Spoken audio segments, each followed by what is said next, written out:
So we just see how to Chase tonight, battling back the way he did and giving you, 6 2/3 good innings. So, some grit, for sure. I think he kind of got punched in the mouth. It was almost kind of, he was laughing it off out there.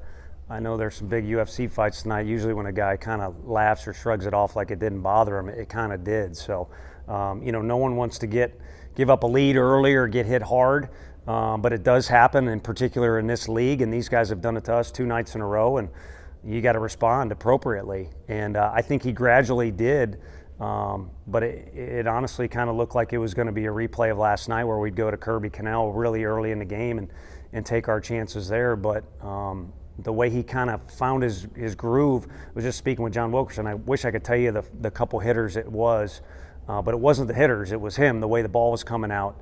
And that'll be one of his better outings in the coach's vote, because he kind of grinded or gritted that deal out, and not only helped us tonight, but helped us for tomorrow.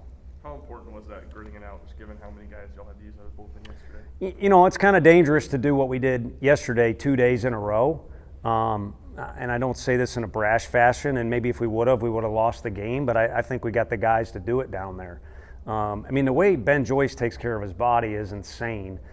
He's ready to go, and then it's kind of nice having a group of guys where you have to tell them, no, you're not available today, or no, we're not going to use you, or hey, can you get us a couple hitters, and they think they can give you 3 innings.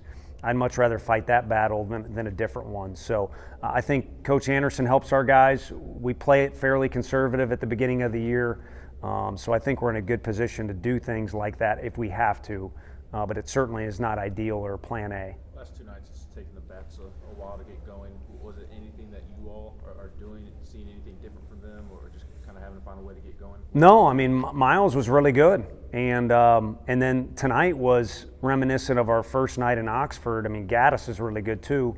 He kind of undressed us there the first inning, and it was just, sit down, and your mind can go to a place where I wonder if that's going to happen the second inning too, or you can just understand, like last night we talked about, 9 innings is a long time. And there's a lot of ups and downs over the course of 9, regardless of whether you win or lose, or win big or lose big. And so you got to kind of ride that storm. And again, I think it's circumstantial. He had a really good arm out there yesterday. And then today's guy, a freshman, he's not scared. We watch video on him. He's a competitor. He's from Minnesota too, I think. So something in the water up there with those people. A lot of water up there.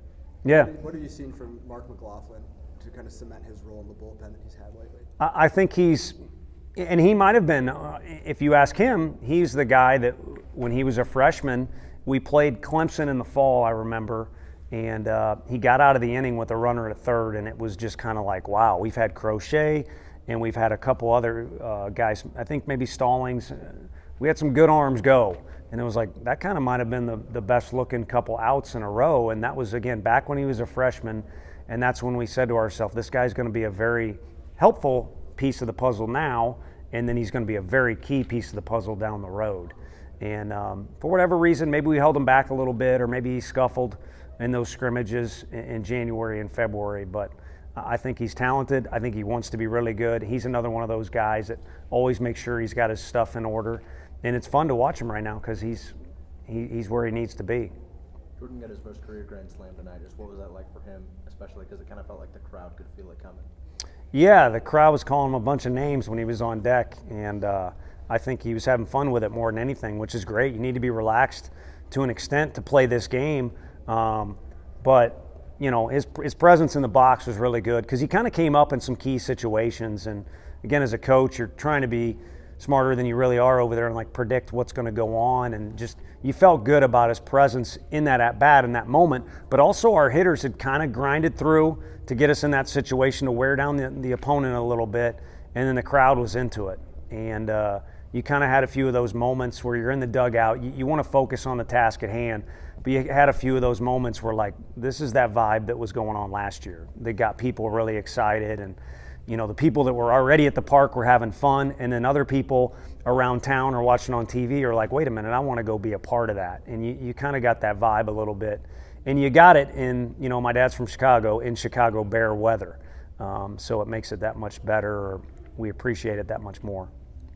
I know that you probably care about the back end of the season more than things that happened earlier, but to tie an SEC record with an 11-0 start, I mean, in this league with all the talent, what's that mean to you? Yeah, I mean, I didn't even know about it till, we were talking about with John on the radio. They actually said something yesterday, so we'll see where all that's at the end of the year and buy the guys a T-shirt or something. But for now, I hesitated to even say, hey, I think Lipscomb was the first game of the second half of the season, but at this point, what does it mean? It's kind of a group that is all about what's the next day got going on for me. And so I've kind of molded myself into their personality, and that's really all that matters. Is we've got a game tomorrow that is equal to, no less, no more than today's game. And it'll be a quick turnaround for our guys too. But I think they look forward to playing on Sunday, and like I said, it'll be a short night for them as well as the coaches. But it's another opportunity to play, and I think they see it as another opportunity just to be around each other too. I'm amazed at how much they like each other. Sometimes I waver a little bit. You hear people talk about teams molding to their coach's personality. What about this team has made you mold to them? I think you don't feel like the things you got to correct are the easy things. Don't say this or make sure you're standing here. But it's not the headache things where it's like, hey guys, we've revisited this a few times, or this can't go on this way because it's not going to lead to success. They know what it takes to put themselves in a position to be successful with either preparation or mindset or kind of how you handle different situations. Like again, tonight is a quick turnaround game. You got to kind of manage your business and your own schedule a little bit. And I think it's because you got guys that came in as freshmen that have had a lot of success, and they kind of already know, but they can look to the very elder statesmen we have on the team. They've been through everything. And then you kind of got the guys in the middle that I think last year was a big aid in some guys' development, like Drew and Jordan. So it's nice that they know what the gumbo recipe is, and they seem to kind of whip it up, and I'm all for it. Did you teach Luke how to slide in the home? Or? I don't know what was going on there, and hopefully no one sees that either as if anyone knows Luke Lipsias, there was no confidence or rubbing anything in or style points, anything you want to talk about with that. All it is a kid that looks like his number, which I'll let you guys look it up on the roster, and yet he acts like he's 6, literally. He got that bunt hit against Vanderbilt. I thought we were going to have to pinch run for him because he wouldn't stop smiling and pumping his fist and stuff like that. So, he's a leader in his own right. This is a kid's game, and you're probably better off treating it like that in most cases, and he does it all the time. So, and his brother, on the other hand, I think leads the SEC in all times questions asked. So it's interesting. They're twins, but they're a little different. Love Andre, though, obviously.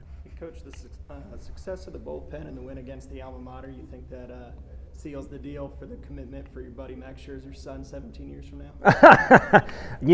There actually was a commitment at birth, and I couldn't get anyone to put it on social media, and then some other things interfered with what we had travel plans. But, yeah, Max was another one like these guys where you didn't have to worry about whether, how to coach him, other than every now and then you had to either calm him down or roll him a few bunts so he get his work in. But it's nice to have guys that are in his mold that are ultra competitive, and they like competing and preparing every bit as much as you do. So you kind of, this job ain't easy, but you appreciate that for sure. What did you think of Coach Heupel's first pitch?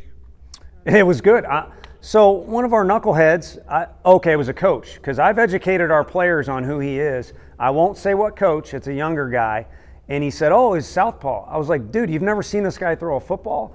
And he said, no. I said, left-handed Patrick Mahomes. And anyone who disagrees with that comment, obviously Patrick just kept getting better and better in the NFL, but this same guy in college, but left-handed. And it was fun to see him out there. It's fun to see. Every now and then I'll sneak over there at practices. It's kind of a cool vibe that is going on over there right now. I wish I could jump in the mix every now and then and hang out with those guys, but it was fun to hang out with them for a few minutes in the dugout.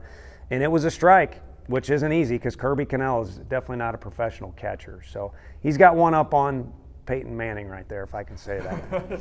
Sorry. When you say hang out, do you mean like strap on the pads and helmet? No. No, just be over there. They've always got a DJ going on. Our manager shouldn't take offense. He's good with the music. But they kind of, when you walk over to that building, every school that I've worked at, including Coach Pinko was incredible at his job. Whenever I would walk over there, over to a football space, there's an energy like there was in the park tonight. And something over there just kind of feels like there's a lot of positive vibes and everyone's upbeat. And that's step one to, doing things that you want to do on the battlefield. And again, I think that's an attribute of our players.